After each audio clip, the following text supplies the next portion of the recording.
Hello and welcome to Read Aloud 3, where it is you, me, and the Trinity.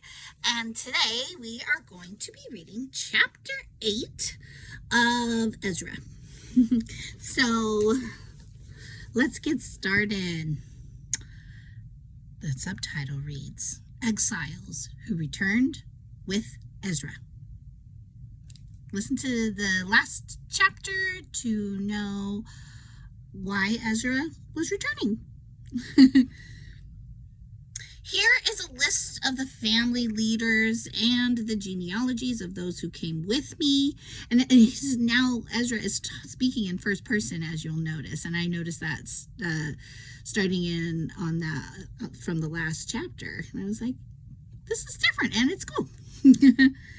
All right. And then he says, who came with me from Babylon during the reign of King Artaxerxes. From the family of Phinehas, Gershom. From the family of Ithamar, Daniel. From the family of David, Hattush, a descendant of Shechaniah. From the family of Parash, Zechariah. And let's see, 150 other men were registered. From the family of Pahath, Moab, Eliahoenai, son of Zeraniah, and 200 other men. From the family of Zatu, Shechaniah, son of Jahaziel, and 300 other men. From the family of Adin, Ebed, son of Jonathan, and 50 other men. From the family of Elam, Jeshaiah, son of Athaliah, and 70 other men. From the family of Shephatiah, Zebediah, son of Michael, and 80 other men. From the family of Joab, Obadiah, son of Jehiel, and 218 other men. From the family of Bani, Shelomith, son of Josephiah, and 160 other men. From the family of Bebe, Zechariah, son of Bebe, and 28 other men. From the family of Azgad, Johanan, son of Hakatan, and 110 other men. From the family of Adonikam, who came later, Eliphelet, Jeo, Shemaiah, and 60 other men. From the family of Bigvai, Uthai, Zakur, and 70 other men. Ezra's journey to Jerusalem. I assembled the exiles at the Ahava Canal, and we camped there for 3 days while I went over the lists of the people and the priests who had arrived. I found that not one Levite had volunteered to come along. So I sent for Eleazar, Ariel, Shemaiah. I thought there was an exclamation point, by the way, where it said, I found that not one Levite had volunteered to come along. It may not have been with such gusto that he said that, because there wasn't an exclamation point after all. Okay. I want to read this correctly, So I sent for Eleazar, Ariel, Shemaiah, Elnathan, Jarib, Elnathan, Nathan. Seemed like Elnathan was named twice. Maybe there's two people with the same name. Zechariah and Meshulam, who were leaders of the people. I also sent for Jorarib and Elnathan, there he goes again, who were men of discernment. I sent them to Edo, the leader of the Levites at Casaphia, to ask him and his relatives and the temple servants to send us ministers for the temple of God at Jerusalem. Since the gracious hand of our God was on us, they sent us a man named Sherebiah, along with 18 of his sons and brothers. He was a very astute man and a descendant of Mali, who was a descendant of Levi, son of Israel. They also sent Hashabiah together with Jeshiah from the descendants of Merari, and 20 of his sons and brothers, and 220 temple servants. A lot of people returning with him. The temple servants were assistants to the Levites, a group of temple workers first instituted by King David and his officials. They were all listed by name. And there, by the Ahava Canal, I gave orders for all of us to fast and humble ourselves before our God. We prayed that he would give us a safe journey and protect us, our children, and our goods as we traveled. For I was ashamed to ask the king for soldiers and horsemen to accompany us and protect us from enemies along the way.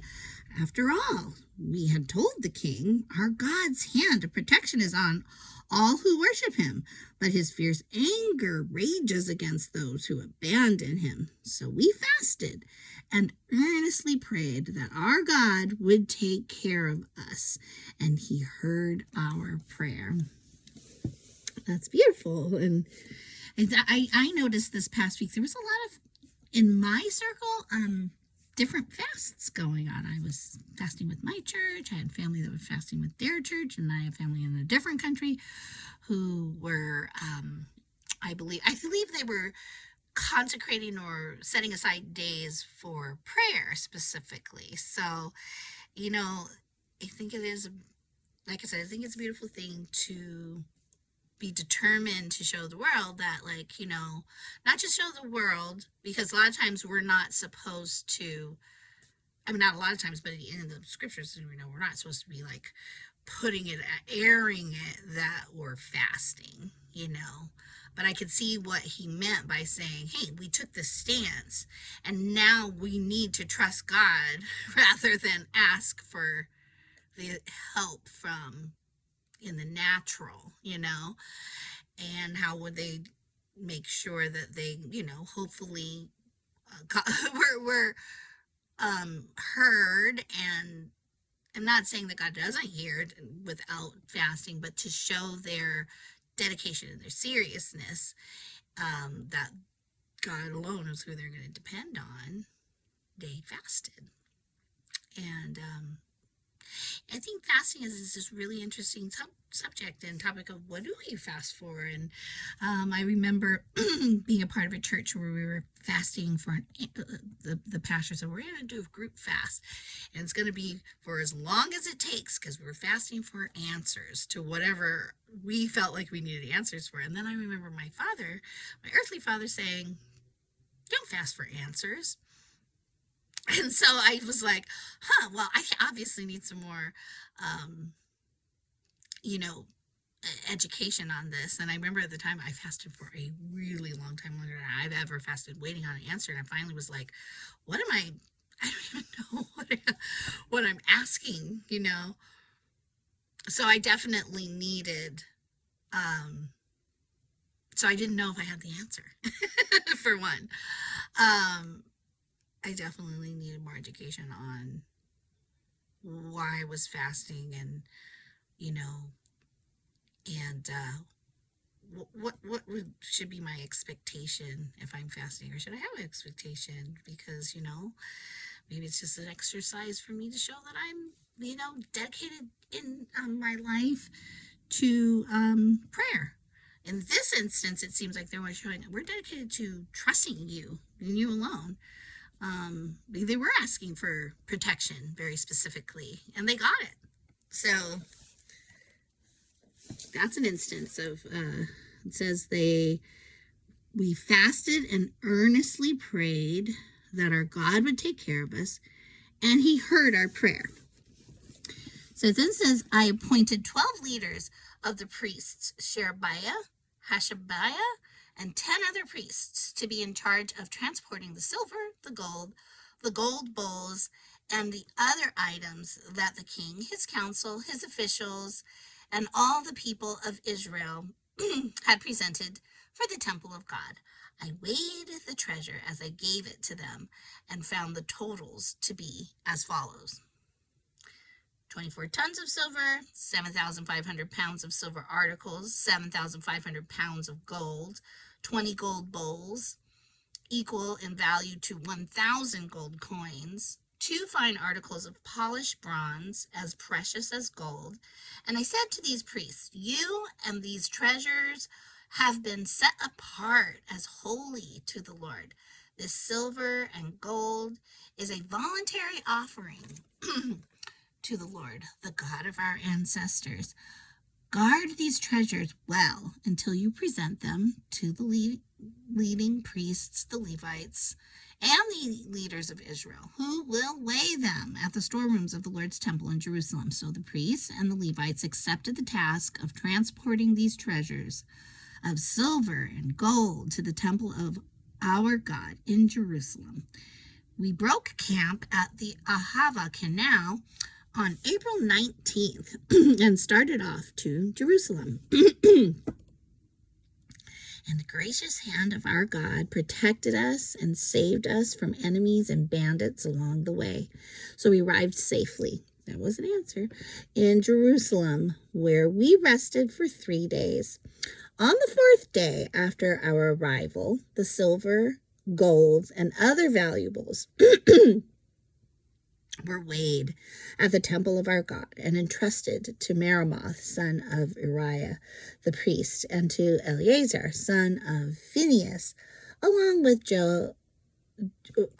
Jozabad, son of Jeshua, and Noadiah, son of Binnui, both of whom were Levites. Everything was accounted for by number and weight, and the total weight was officially recorded. Then the exiles who had come out of captivity sacrificed burnt offerings to the God of Israel. They presented 12 bulls for all the people of Israel, as well as 96 rams and 77 male lambs. They also offered 12 male goats as a sin offering. All this was given as a burnt offering to the Lord. The king's decrees were delivered to his highest officers and the governors of the province west of the Euphrates River, who then cooperated by supporting the people and the temple of God. So that is the end of chapter 8 of Ezra. I think I wanted to make one more comment on like the asking and fasting topic. I was remembering also another time that there's times that I have had something that I specifically wanted to ask God. I wanted an answer to something, and I had been told, I think I remember by my pastor's wife at the time, and she said, well, it was about, guess what, who to marry, right? And she said, well, when I married the pastor, I took this time and I prayed and I fasted. And so she was asking for an answer. Because she said, but, I prayed, but I really didn't end up fasting. But she still got the answer she was looking for. For me, I was very frustrated because I was I fasted and I just wanted the answer, and I didn't feel like I had the clear answer. Or maybe it was just that I was confusing myself more than was necessary. And so I think it is interesting to know, what kinds of things. It's just, I think it's a subject area that I would like to deal more with. What kinds of things do we ask God for? What kinds of things are just the answers for? Or what kinds of things does he leave to us, and because sometimes, it can just be an exercise, I feel in Lord, I want you to tell me something. And God's I'm talking to you all the time, or I'm communicating with you, but, we do have to know, how is he communicating? And even there's times when maybe he just wants us to, I've heard this story about somebody asking, oh, you're going to I think I've heard of these like silent. I know I have. My sister's gone to a couple of different times to a silent retreat. I'm just going to like be quiet before the Lord, and somebody asked, well, what do you get from that? Like, what is it that you're asking from God, kind of thing, from going and being in silence before? And they're like, I don't know. I said, they're like, I just think that maybe God likes for me to be there. Like, I'm going there to show up for God and like be in his presence. So I just think it's nice to like think about all the different ways that we don't always realize God might want to be with us in ways, and we think, oh, well, he's God and he has to tell us what to do here, or he has to act in certain ways, and if he hasn't revealed himself in those ways, then we have to look and see how he has, and to expect what how he tells us he is. He's very communicative about himself. So let's make sure we're paying attention and we are responding to him as such. So with that said, I just want you to have a wonderful evening. Get some sleep tonight. I know I need some. Last night was not one of those nights. So I'm making up for lost time. So I hope that you also are getting the rest that you need to really learn what you need to learn, act on what you need to act on. And I will be back tomorrow as my plan to read chapter 9 of Ezra. See you then.